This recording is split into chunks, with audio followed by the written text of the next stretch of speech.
তৃষ্ণামি বৈকুণ্ঠে মই বৈকুণ্ঠত নাথাকো বুলি কৈছে। নাহম বসামি বৈকুণ্ঠে, বসামি মানুহ মই বৈকুণ্ঠত বাস নকৰো বোলে। যোগী ঋষিয়া এৰি সমুদায় থাকো মই ভক্তৰ কীৰ্তনত আছে। বায়ুবিপদ প্ৰভু ভগৱন্ত অনন্ত ৰূপে ইয়াত বিদ্যমান হৈ আছে। সেইকাৰণে কৈছে যত নেকি মোৰ একান্ত ভকতসকলে মোৰ নিৰ্গুণ ব্ৰহ্ম কৃষ্ণ কথা শ্ৰৱণ আৰু কীৰ্তন কৰি থাকে, সেই পবিত্ৰ স্থানত প্ৰভু ভগৱন্ত বিদ্যমান হৈ আছে। বুজি পাইছেনে? এতিয়া ভগৱান ক'ত আছে বুলি দেখুৱাই দিয়ে বুলি ক'লে তাতে বাপক অ হৰি আমি দেখাই দিব নোৱাৰো। কিন্তু এটা কথা আপুনি ধ্যান কৰক, আজি ভগৱন্ত কলিযুগত সাকাৰ সগুণ ৰূপে নাথাকে দেই। উদ্ধৱক কৈছিলে, উদ্ধৱে প্ৰশ্ন কৰিছে তদৌ বিয়োগানে তে ভক্তা কথম স্থাসন তে ভূতত, তোমাৰ বিয়োগত তোমাৰ ভকতে তোমাক ক'ত দৰ্শন পাব প্ৰভু? প্ৰশ্ন কৰিছে। তেতিয়া ভগৱানে কৈছে উদ্ধৱক, হে উদ্ধৱ, মোৰ সমস্ত বলবীৰ্য সমস্ত বৈভৱ মই তিৰোহিত হৈ মই ভাগৱত সমুদ্ৰত সোমাই যাম। ভাগৱত আজি আমি ভাগৱত প্ৰতিষ্ঠা কৰিছে নে ভকতসকলে, আমাৰ গুৰুসকলে, আমি ভাগৱততে ভগৱানক দৰ্শন কৰিব লাগে। ভাগৱত কোনো কিতাপ গ্ৰন্থ নহয় বোলে ইদম ভাগৱতম নামম পুৰাণম ব্ৰহ্ম সমন্বিতম। ইদম ভাগৱতম নামম পুৰাণম ব্ৰহ্ম সমন্বিতম, সাক্ষাৎ ব্ৰহ্মৰ স্বৰূপ বুলি কৈছে। ভাগৱত কিতাপ গ্ৰন্থ নহয়, সাক্ষাৎ ব্ৰহ্ম হয়। ব্ৰহ্ম মানে কৃষ্ণ। আমাৰ আগফালে কোন আছে? কৃষ্ণ আছে, হয়নে বাৰু? এতিয়া আপুনি মই ভাবিছো ইমান দূৰৰ পৰা আপুনি মই আহি ভাগৱতৰ কথা শুনি আছো, এইটো মিছা কথা। আপুনি মই শুনা নাই। আপুনি ভাবিছে বোলে মই গাড়ীৰে আহিলো, চাইকেলেৰে আহিলো, খোজকাঢ়ি আহিছো, মটৰ চাইকেলে আহিছো, ভাগৱতৰ কথা আমি শুনি বহি আছো, এইটো মিছা কথা। কৃষ্ণই কৃপা কৰি আমাক এই স্থানলৈ ভগৱানে লৈ আনিছে। বুজি পাইছেনে? আৰু ভগৱানেহে ভগৱানৰ কথা শুনি আনন্দ লৈ আছে। অ হৰি, কাৰ কথা কোনে শুনি আছে? বোলে কৃষ্ণ আমাৰ হৃদয়ত আছে আৰু কৃষ্ণহে কৃষ্ণ কথা শুনি আনন্দ লৈ আছে। বুজি পাইছেনে কথা? কৃষ্ণ ভগৱান আমি কথা জানিব বিচাৰো দেই। আমি নাজানো কথা, নাজানো মানে জানিব বিচাৰিছো। এতিয়া ৰভাৱত ওলাই গ'ল যে যোগী হিয়া এই সমুদায় থাকো ভকতৰ কীৰ্তনৰ চাই। এতিয়া আমি ঢোল আৰু মন, আমি এতিয়া কৈছো যে ৰভাজনে যে কথা ভাবিব পৰা কথা উপলব্ধি হৈছে যে আমি ভাবিছো যে আমাৰ ঠাই ভাগৱতত প্ৰভু নাই বুলিয়ে ভাবিছো, নহয় জানো? কাৰণ প্ৰভু যোগী হে থাকো সমুদায় বুলি ক'ত থাকে আমি দেখা নাই আমাৰ প্ৰভু, নহয় জানো? গতিকে ঢোল আৰু মূল, আমি ভাবিছো যে মূলত প্ৰভু ভগৱন্ত নাই, সমস্ত আত্মাত প্ৰভু ভগৱন্ত আছে। গতিকে ঢোল আৰু মূল এই বস্তুৰ এতিয়া হয়, কেনেকে হয় অকণমান কৃপা কৰি ভাল। কৃষ্ণ বৰ উত্তম প্ৰশ্ন, জানিবলগীয়া প্ৰশ্ন। প্ৰশ্ন সদায় জগত কল্যাণৰ হ'ব লাগে। ৰজা পৰীক্ষিতে যিটো প্ৰশ্ন কৰিছে তেনেকুৱা আমি প্ৰশ্ন কৰিব লাগে। ৰজা পৰীক্ষিতে উত্তম প্ৰশ্ন কৰিছে, সকলো হিতৰ প্ৰশ্ন কৰিছে। আমি প্ৰশ্নৰ উত্তৰটো বাপেকে লাহে লাহে ধীৰে কম। ৰজা পৰীক্ষিতে কেনেকে প্ৰশ্ন কৰিছিলে? অতা পিচ্ছামি সংসিদ্ধিনাম যোগিনাম পৰমম গুৰু পুৰুষেয় য়ৎ কাৰ্য নিৰ্য মনুষ্য সৰ্বদা।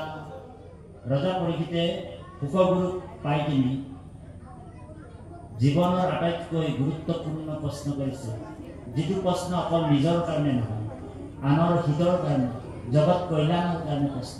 আৰু ভকত সেইজনে হ'ব পাৰে যি সকলোৰে উপকাৰ কৰে দেই, আনৰ হিতৰ ভকত। হে কৃষ্ণ ভক্তি কৰামিত মনক সংযম দিয়া দান সমস্তক বুদ্ধি কৰি সম। মানে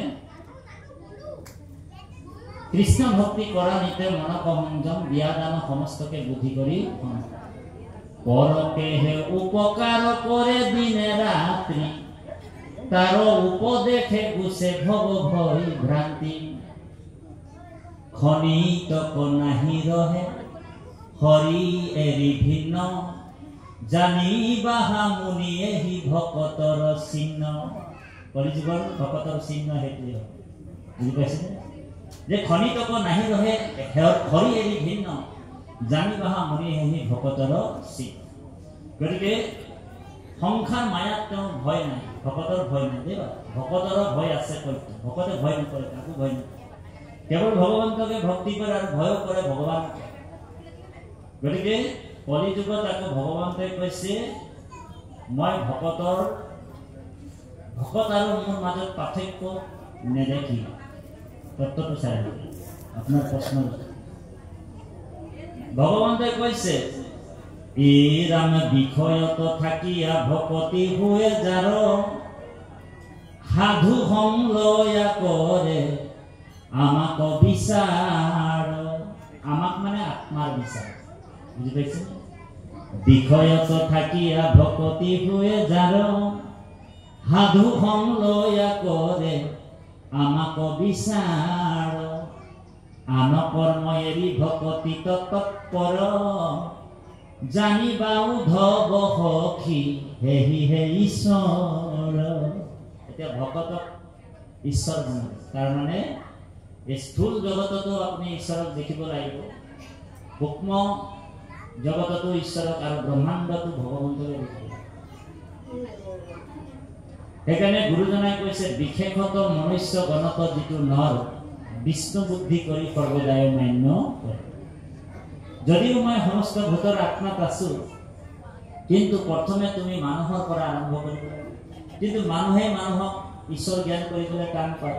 ইজনে ইজনৰ প্ৰতি কুচুত কপট ঈৰ্ষা অসূয়া আমাৰ আছে। বহুত দিনৰ পৰা ভাগৱত পঢ়ি আছো যদিও আমাৰ ঈৰ্ষা অসূয়া কুচুত কপটবিলাক আমি ত্যাগ কৰিব পৰা নাই। ধন্যবাদ পাৰিছেনে? যদি বৰাবাক নামাচাৰ্য হয়, আমাৰ বৰাবাক নামাচাৰ্য আৰু শইকীয়া বাপৰ নামাচাৰ্য, দুজন নামাচাৰ্য আহি গ'ল। বৰাবাকৰ নামটো যদি নামৰ কাৰণে প্ৰস্তাৱ হৈ গ'ল, শইকীয়া বাপ লাহেকৈ উঠি গুচি গ'ল। অ হৰি উঠি যায় না? তো কুচুত কপট বিলাক আমাৰ আছে, ধন্যবাদ। যদি ৰহিলা আইগৰাকী যদি বৰগীত এটা গাবলৈ জানে, কমিলা আইগৰাকীও জানে, দুইগৰাকী নামৰ ভিতৰত এগৰাকীৰ নাম প্ৰস্তাৱ হৈ গ'ল, কমিলা এগৰাকী লাহেকৈ উঠি এই কুচুত কপট বিলাক আমি অহংকাৰ ঈৰ্ষা অসূয়া বিলাক আমি ত্যাগ কৰিব লাগে। সেইজন ভকত হ'ব পাৰিব, সেইজনক আপুনি মই ঈশ্বৰ জ্ঞান কৰিব পাৰিব। আৰু আপুনি সেইজনক দেখাৰ লগে মাত্ৰকে আপোনাৰ মনত মানে কৃষ্ণ ভাৱপন্ন জাগৃত হয় আৰু নিজে নিজে আপোনাৰ মুখ দুখ খাই যায়। সেইজনৰ প্ৰতি আপোনাৰ মানে ভক্তি ভাৱ নিজে নিজে জাগৃত হৈ যায়। কিন্তু এই স্থূল শৰীৰটোত আৰু সূক্ষ্ম শৰীৰটোত বা বিশ্ব ব্ৰহ্মাণ্ডটোত কেনেকৈ আপুনি অনুভৱ কৰিব ঈশ্বৰক? যে আজি এই পাহাৰ পৰ্বত বিলাকে হৈছে ভগৱন্তৰ এটা এটা হাড়ি। এই হাড়বিলাক যে পাহাৰ পৰ্বত বিলাক ভগৱন্তৰ হাড়ি। নদ নদী গছ, এই নদ নদী সাগৰ নয় নিজৰা বিলাকে হৈছে ভগৱন্তৰ হীৰা উপহীৰা। অনুভৱ কৰিব লাগিব, কৃষ্ণই দেখিব। চন্দ্ৰ আৰু সূৰ্য ভগৱন্তৰ নেত্ৰ বুলি ভাবিব লাগিব, বুজি পাইছে? সেইটো মানে ক্ষুদ্ৰ ব্ৰহ্মাণ্ড আৰু বিশ্ব ব্ৰহ্মাণ্ডত আপুনি ঈশ্বৰক দেখিব। স্থূল শৰীৰতো তেওঁ আছে আৰু সূক্ষ্ম শৰীৰ আৰু স্থূল শৰীৰতো তেওঁ বিদ্যমান হয়। তাৰপিছত সমস্ত চৰাচৰ জগতখন ঈশ্বৰৰ কাই মানে দেহা বুলি ভাবিব লাগে, কাই বুলি ভাবিব লাগে। ভগৱন্ত অনুৰণী আনিয়াম মহতো মহিয়াম। ভগৱন্ত অনুতকৈ অনু, সূক্ষ্মতকৈ সূক্ষ্ম আমাৰ সকলোৰে হৃদয়ত আছে। আৰু ভগৱন্ত মহানতকৈ মহান, ইমানেই মহান এই ব্ৰহ্মাণ্ডত বোলে ভগৱন্ততকৈ মহান আৰু একো বস্তু নাই। ইমান মহান, বিশাল ৰূপ। সেইকাৰণে যেতিয়া বিশ্ব ব্ৰহ্মাণ্ডটো লয় হয়, ভগৱন্তৰ উদৰতে সকলো সমাহিত হৈ যায়, হয়নে প্ৰভু? সেইকাৰণে ভক্তসকলে বুজি পায় ভগৱন্তৰ স্বৰূপটো আৰু ভগৱন্তক সকলো প্ৰাণীতে ঈশ্বৰময়, ঈশ্বৰ ভাৱনাপন্ন হৈ ঈশ্বৰকে দৰ্শন পাই থাকে। গতিকে উত্তম প্ৰশ্নটো এনেকুৱা হ'ব লাগিব। ৰজা পৰীক্ষিতে কৈছে তোমাৰ চৰণে মৰণ সময়ে পুছুহু প্ৰভু সাম্প্ৰত মিৰিয়মান লোক সদায় কি কৰ্ম কৰিবে ইটো লোকত। ৰজা পৰীক্ষিতে কৈছে যে তোমাৰ চৰণে মৰণৰ সময়ে মই মৰিবলৈ গৈ আছো, তোমাৰ চৰণে মৰণৰ সময়ে কুচুহু প্ৰভু সাম্প্ৰত মিৰিয়মান লোক সদায় কি কৰ্ম কৰিবে ইটো লোকত। আমি মৰিবলৈ যোৱা ব্যক্তিসকলে কি কৰা উচিত? আমি সকলোৱে মিৰিয়মান লোক, আমি সকলোৱে মৰিবলৈ গৈছো। অকল ৰজা পৰীক্ষিতৰ কথা কোৱা নাই, হয়নে? ৰজা পৰীক্ষিত মৰিব 7 দিনৰ ভিতৰত, হয়নে বাৰু? আৰু আপুনি মই মৰিব লাগিব 7 দিনৰ ভিতৰতে, কাৰণ 8 নম্বৰ দিন কোনো কেলেণ্ডাৰতে আছে নেকি? 8 নম্বৰ দিন আছে বা? ৰজা পৰীক্ষিত মৰিব 7 দিনৰ ভিতৰত, আপুনি মই মৰিব লাগিব 7 দিনৰ ভিতৰত। সোম, মঙ্গল, বুধ, বৃহস্পতি আৰু শনি, এই 7টা দিনৰ ভিতৰত আমাৰো মৰণ, পৰীক্ষিতৰো মৰণ। আমিও মৰিবলৈ গৈ আছো। আমাৰ এদিন দুদিনকে আয়ু পাৰ হৈ গৈছে। আজি সূৰ্য উদয় হ'ল, পাছবেলা অস্ত গ'ল, মাৰ গ'ল, আমাৰ জীৱনৰ এটা দিন কাট খাই গুচি গ'ল, আয়ু কাট খাই গুচি গ'ল। আজিৰ দিনটো কালিলৈ উভতি আহিবনে বাৰু? বাপাই আজিৰ দিনটো কালি পাব নেকি? ৰাতিপুৱাতে আজি দেখা কৰিলে কাইলৈতো আৰু নাহে, আহিবনে? নাহে, আৰু 1 বছৰৰ পিছতে আহিব। গতিকে আমাৰো আয়ু পাৰ হৈ গৈ আছে, এদিন দুদিনকে আমাৰ আয়ু পাৰ হৈ গৈছে। সেইকাৰণে পৰীক্ষিতে উত্তম প্ৰশ্ন কৰিছে, যিটো প্ৰশ্ন সকলোৰে উপকাৰ প্ৰশ্ন। তোমাৰ চৰণে মৰণৰ সময়ে কুচুহু প্ৰভু সাম্প্ৰত মিৰিয়মান লোক সদায় কি কৰ্ম কৰিবে এইটো লোকত। কাহাক শুনিবে, কাহাক স্মৰিবে, কাহাক জপিবে লোক, ভজিবাৰ যোগ্য কোননো দেৱতা, কহিও মোক সত্তৰে। ভজিবাৰ যোগ্য কোনজন দেৱতা? আমি কাৰ ভক্তি কৰিব লাগে, হয়নে না? আমি এই সংসাৰত আহিছো, এই সংসাৰত প্ৰভু ভগৱন্তে আমাক পঠাই দিলে। আমি এই সংসাৰত থাকি আমাৰ কৰণীয় কাম কি? আমি কি কৰিব লাগিব? আৰু আমি কাৰ ভক্তি কৰিব লাগিব, কাৰ ভক্তি কৰিব লাগিব? আৰু আমাৰ এই সংসাৰখন যেতিয়া আমাৰ পৰা এৰাই যাব, আমাৰ আচল ঠিকনাটোনো কি? আমি কলৈনো যাম? এই 3টা প্ৰশ্ন আমি সদায় নিজকে নিজে কৰি থাকিব লাগিব। বুজিছে? গতিকে ৰজা পৰীক্ষিতে কৈছে যে আমি সকলোৱে মৰিবলৈ গৈছো, সেইকাৰণে সকলোৰ কাৰণে কিবা দৰৱ আছে যদি দিয়ে, তোমাৰ ওচৰত দৰৱ আছে যদি দিয়ে। ৰজা পৰীক্ষিতে ক'ব পাৰিলেহেঁতেন শুকগুৰুক যে মই মৰিবলৈ গৈছো, মোৰ কাৰণে কিবা দৰৱ আছে যদি দি দিয়া, মই পটাপট খাম আৰু মই বাচি যাম, হয়নে বাৰু? কিন্তু ৰজা পৰীক্ষিতে কৈছে আমি সকলোৱে মৰিবলৈ গৈ আছো, আমাৰ সকলোৰ কাৰণে দৰৱ দিয়ে। বাপাই সমস্ত আমাৰ আয়ুটো গৈ আছে, ইয়াৰ পৰা চুলিবিলাক পকিছে, হয়নে? ইয়াৰ পৰা চুলিটো পকিছে, আৰম্ভটি ইয়াৰ পৰাই হয়। এই কাণটোৰ ওচৰত পকিছেনে? তাৰমানে এই কাণটোক চুলিবিলাকে কৈছে তই এতিয়া বুঢ়া হৈছ, তই এতিয়া নামঘৰলৈ যা, ভকতৰ সং লোৱাৰ সময় হৈছে। কিন্তু তথাপিও আমাৰ কিছুমান মানুহে চুলিটোত ইণ্ডিকা লগাই কিনি কোলা কৰি গৈছে, আৰু অ হলি মই নমৰোৱা, মই যৌৱন হৈ থাকিম, মই বুঢ়া নহয়, মই বোলে সদায় ডেকাই হৈ আছো। ইণ্ডিকা চিণ্ডিকা লগাই কিনি কোলা কৰি লৈছে।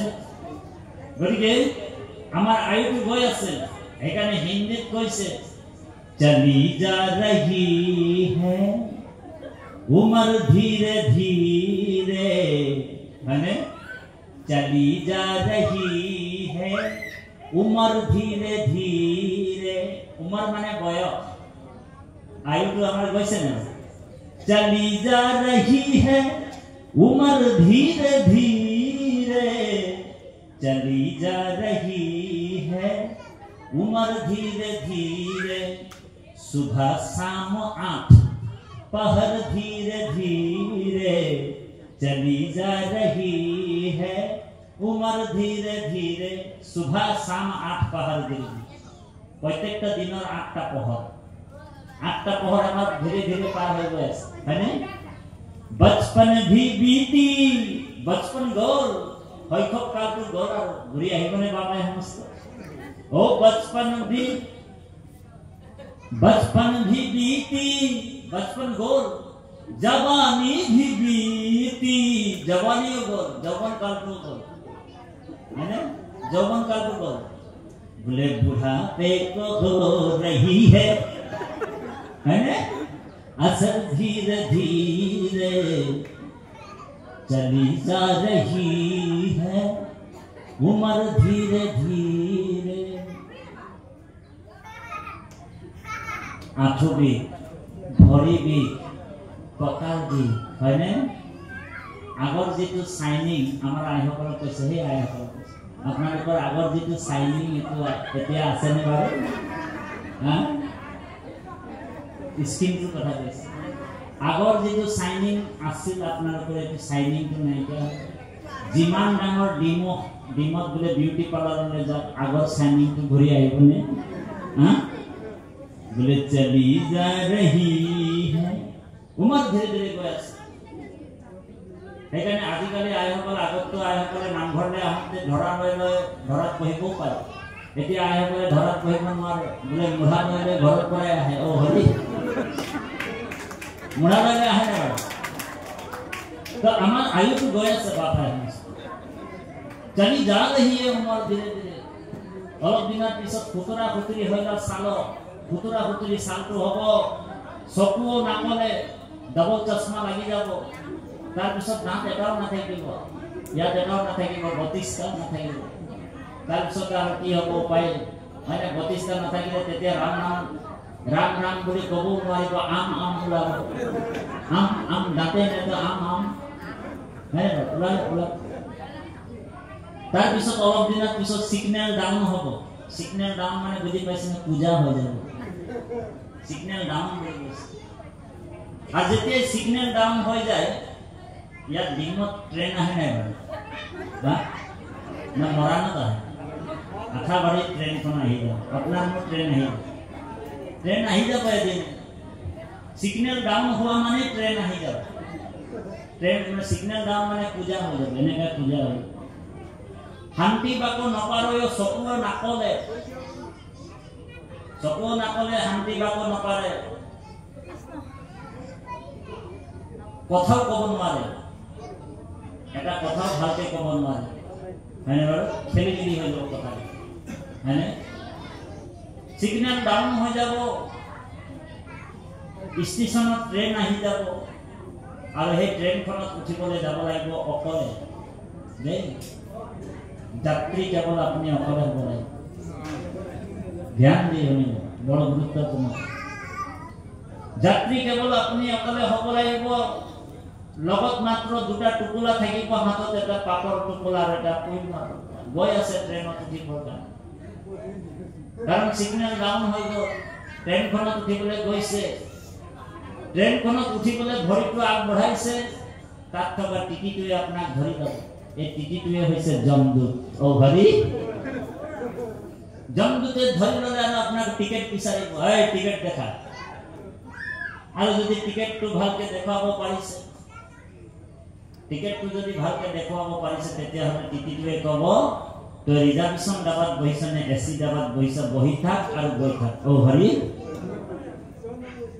আৰু যদি তোৰ টিকেটটো যদি আপুনি ভালকে দেখাব নোৱাৰিলে তেতিয়া জমদূতে আপোনাক কাণত ধৰি নমাই দিব ট্ৰেইনখনত উঠিব নেকি সেইকাৰণে কৃপালু বাপাই সমস্ত সেই টিকেটটোৱে হৈছে ৰামকৃষ্ণ নামৰ টিকেট নাৰায়ণ নামৰ টিকেট নাৰায়ণ নামৰ টিকেটটো যেতিয়া ভকতৰ সময়ত বহি আপুনি ৰাম নাম কৃষ্ণ নামৰ টিকেটটো ভালকে বনাই ল'লে টিকেটটো দেখাই দিলে জমদূত এই মোৰ টিকেট আছে টিকেট দেখাই দিয়া ললে টিকেটটো কব তো তেনেহ'লে তই বহি যা এচি ডাবাত বহিছ নে ৰিজাৰ্ভেশ্যনত বহি তই গৈ থাক আৰু যদি টিকেটটো নাই তেনেহ'লে অ হৰি সেইকাৰণে বাপাই সমস্ত এই টিকেটটো কাটিবৰ সময়ত কিন্তু সাৱধান হৈ থাকিব যাতে ফিলিং পালন কৰি টিকেটটো নাকাটিব ভালকে টিকেটটো কাটিব যাতে সুন্দৰভাৱে আপুনি সেই পৰম ধামলৈ গতি কৰিব পাৰে গতিকে এই কথাটো ইয়াত উল্লেখ কৰা হৈছে যত সাংসা ধন ধান পুত্ৰ পৰিবাৰ মৰিলে সংগেৰে কৰতিও নাযায় ধ্যান দি শুনিব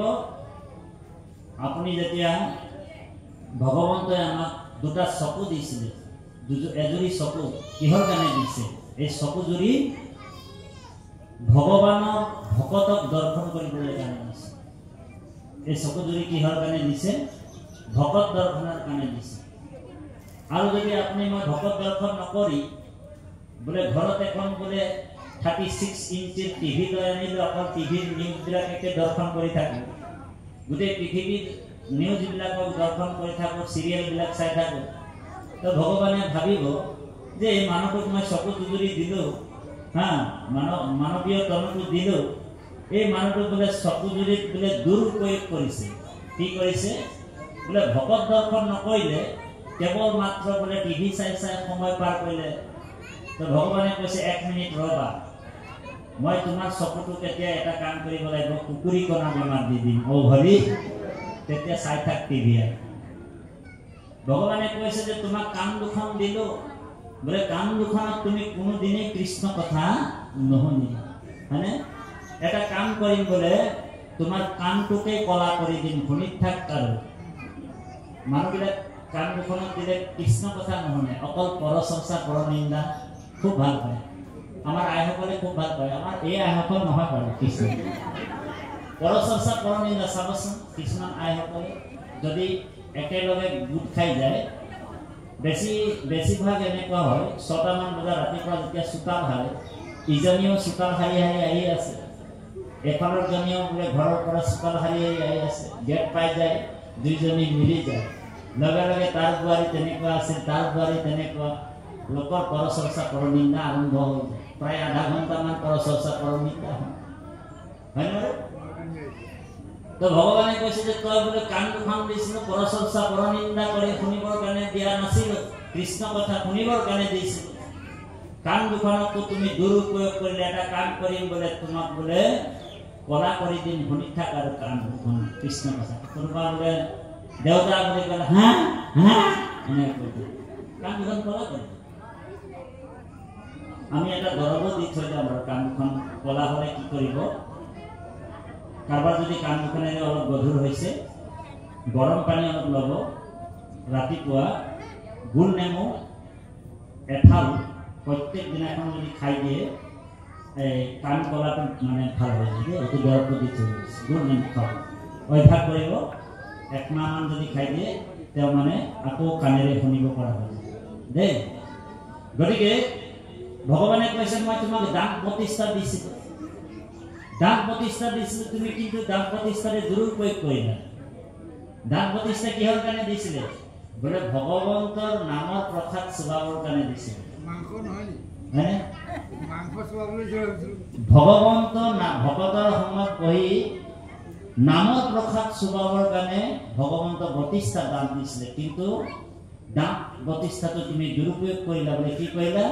ডেইলি বোলে মাছ মাংস চুবাই ৰাখছি, হয় না? নাম ঢোকাত লিখা আছে, অমচ্ছা কুৰ্ম নৰসিংহ বামন পৰশুৰাম হৰি ৰাম বৰাখ শ্ৰীৰাম বুধ কল্কি নামে দখ আকৃতি ধৰিছা কৃষ্ণ তজু পাৱে কৰো প্ৰণাম। মৎস্য কুৰ্ম নৰসিংহ বামন পৰশুৰাম। মৎস্য মানে মাছ, হয় না? বোলে মৎস্য কুৰ্ম নৰসিংহ সদায় গাই আছো, আৰু বোলে বাপজন বোলে মাছ নাই হলে ভাতেই নাই ঢুকে বোলে। অ হৰি, কি ৰকম মানুহ! ভগৱানে কৈছে বোলে প্ৰতিষ্ঠা দান দিলো, বোলে তোমাক ভকতৰ সময়ত বহি নামৰ প্ৰসাদ চুবাবৰ কাৰণে দিছিলো, কিন্তু কি কৰিছা? মাছ মাংস, আজি মাংস কালি মাছ, সদায় বোলে ডেড বডি বিলাকক সোমাই আছে। এই শৰীৰটোক তুমি শ্মশান বনাই দিলা, শ্মশান হৈ গ'ল। আমি যদি ডেড বডি এটা চুই আহোঁ, তেতিয়া আমি গা ধুব লাগিব, গা ধুম না। তেতিয়া আৰু মাছ মাংস বিলাকতো ডেড বডিয়ে হ'ল, সেইবিলাক চুলোতো আমি গায়ে ধুব লাগিছিল নিয়ম। কিন্তু গা ধোৱাৰ বিপৰীতে কি কৰোঁ? ফ্ৰাই কৰি কিনি খাই আছো। বাৰু খাই থাকক বাৰু, ৰাতিভাৱে আপোনালোকৰ চব কামবিলাকো বন্ধ কৰিবলৈ অহা নাই বাৰু, হয়নে বাৰু? কিন্তু সাত্বিক আহাৰ খাব লাগে, নহ'লে ভক্তিটো ৰৈ নাথাকে। আপুনি ভক্তিটো এফালে গোটাইছে আৰু মাছ মাংস মদে পানী খাই থাকিলে একফালে ওলাই গৈ থাকিব, জমা হৈ নাথাকে দেই। ফুটা কলহৰ নিচিনা গতিকে কৃপালু বাপাই সমস্ত ভগৱানে ক'লে 32টা দান দিলোঁ তোমাক নামৰ প্ৰসাদ চুবাবৰ কাৰণে কিন্তু 32টা দান বোলে তুমি দুৰুপয়োগ কৰিলা কি কৰিলা মাছ মাংস চুবাই পাৰ কৰি আছা আজিও বোলে তুমি বিষয় এৰিব পৰা নাই বিষয়ৰ ৰস ল'বলৈ আৰম্ভ কৰি দিলা এটা কাম কৰিম ৰবা তুমিহে বিষয় এৰিব পৰা নাই মই তোৰ বিষয় এৰাম ৰবা বোলে যেতিয়া 32টাই উঠাই লৈ যাব ভগৱান বোলে 32টাই নাই তেতিয়া বুৱাৰীয়ে বোলে মাংসৰ পাতিটো আনি দিলে শহুৰে কয় যে বা মাংসৰ পাতি আনি দিছি খাব একদম বলছে তেতিয়া বুৱাৰীটোৱে কি কৈছে জানেনে বুৱাৰীটো শহুৰটোৱে কৈছে এই মা বোলে মাংস গিলা লি যা বোলে ঝুলটা দিলেও হবে বলছে তথাপিও জোৰটো ৰাখা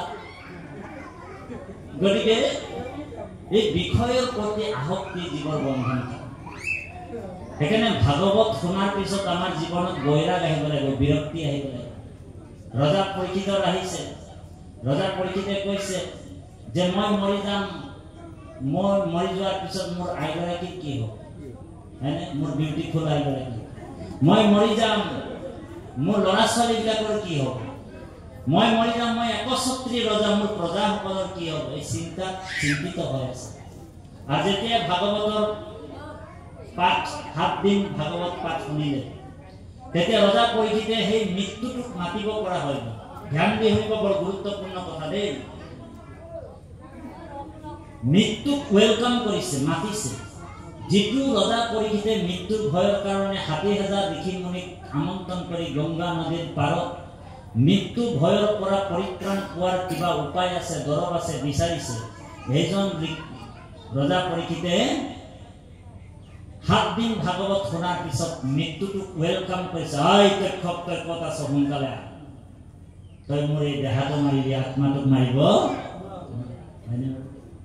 ৰজা পৰীক্ষিতে কৈছে এই ৰাম গৃহ অন্ধকূপতে পৰিলো মই পাপ কৃষ্ণৰ কৃপাতে পাইলো ঋষি সাপ সাংঘাতিক দৰ্শন কি বুলি কৈছে ৰজা পৰীক্ষিতে গৃহ অন্ধকূপতে পৰিলো মই পাপ কৃষ্ণৰ কৃপাতে পাইলো ঋষি সাপ আজি কৃষ্ণই কৃপা কৰিলে মোক ঋষি সাপ দিছে ভাল কৰিছে কৃষ্ণই কৃপা কৰিছে হয়নে জানন্ত বিফলে যায় ভিতৰ সন্ততি সাপ দিয়াই উপজাইলা মোৰ বিৰকতি আজি যদি ঋষি সাপটো নাপালোহেঁতেন তেনেহ'লে মোৰ ধন মোৰ টকা মোৰ মাটি মোৰ বাৰী মোৰ বুলি কৰি মৰি গ'লোহেঁতেন হয়নে ৰজা পৰীক্ষিতে কৈছে জানন্ত বিফলে যায় ভিতৰ সন্ততি সাপ দিয়াই উপজাইলা মোৰ বিৰকতি এই ৰাম সাপ নহে এইটো মোৰ পৰম প্ৰসাদ গৃহ হৰিৰ মোৰ কৰিলা উৎসাদ সাপ নহে এইটো মোৰ পৰম প্ৰসাদ আজি মোক প্ৰসাদ দিছে ভগৱান কৃষ্ণই কৃপা কৰি কিনি দিছে প্ৰসাদ মই এটা আত্মা হয় গতিকে আমিও এটা আত্মা হয় বাবা এই শৰীৰৰ মৃত্যু আছে এই শৰীৰটো মৰি যাব গীতাত কৃষ্ণই কৈছে আত্মাৰ মৰণ নাই আত্মা সনাতন বস্তু আত্মা নিত্য বস্তু আত্মা শুদ্ধ বস্তু আত্মা নিৰ্বিকাৰ বস্তু আত্মা কোনো মাৰিব নোৱাৰে নৈনম সিদন্তি শস্ত্ৰাণি নৈনম দহতি পাৱক নৌসেনো কিল দয়ান্তাপু নৌসুসয়তি মাৰুত আত্মা কোনো কাটিব নোৱাৰে আত্মা কোনো জ্বলাব নোৱাৰে আত্মা কোনো কাপোৰ বা কিবাৰে শুকাব নোৱাৰে হয়নে বাৰু গতিকে আত্মা নিত্য বস্তু আৰু এই আত্মাটো পৰমাত্মাৰ লগত বিলীন কৰাৰ ব্যৱস্থাই হৈছে ভাগৱত সেইকাৰণে ভাগৱত হৈছে আত্ম বিশ্লেষণ আত্মাৰ লগত পৰমাত্মা সংযোগ ঘটোৱাটোৱে হৈছে ভাগৱত তোমাৰে হে অংশ আমি গতিকে সেই প্ৰভু সমস্ত কৃপাল বাপাই সমস্ত নিজৰ এই দেহাটো মোৰ নিজৰ নহয় ধ্যান দিওঁ নিজৰ আইগৰাকীও মোৰ নিজৰ নহয় সেই বুলি দাঁতি বাপে ক'লে বোলে নিজৰ দেহাটো নিজৰ নহয় আইগৰাকীও নিজৰ নহয় ল'ৰা ছোৱালীও নিজৰ নহয় ল'ৰা ছোৱালীকো বোলে য'ৰ পৰা আহিছে তাতে দি দিম বোলে আইগৰাকীও খেতি দিম এনেকৈ কাৰবাৰ নকৰিবা তাৰমানে এইটোৱে আমি কথা ক'ব বিচাৰিছো ল'ৰা ছোৱালী বা আইগৰাকীক বিয়া পাতি আনিছে তেওঁ খোৱা পিন্ধোৱা আপোনাৰ ধৰ্ম হয়, লালন পালন কৰাটো আপোনাৰ ধৰ্ম। ছোৱালীজনীক জন্ম দিছে, ল'ৰাটোক জন্ম দিছে, লালন পালন কৰাটো কৰ্তব্য হয়, হয়নে? কিন্তু মনটোক বুজাই থাকিব লাগিব যে এই সকলোবিলাক অসাৰ আকৌ মৰিলে সংগে একো ৰতি নাযায়। আমি আগতে কৈছোঁ, মনটোক বাৰে বাৰে বুজাই থাকিব যে সমস্তখিনি অসাৰ সাৰ হৈছে কেৱল কৃষ্ণই সত্য। তুমিহে কেৱলে সত্য, মিছা হবে আন, জানি জ্ঞানী গণে কৰে হৃদয়ত ধ্যান। ধ্যান দিয়ে বৰ গুৰুত্বপূৰ্ণ।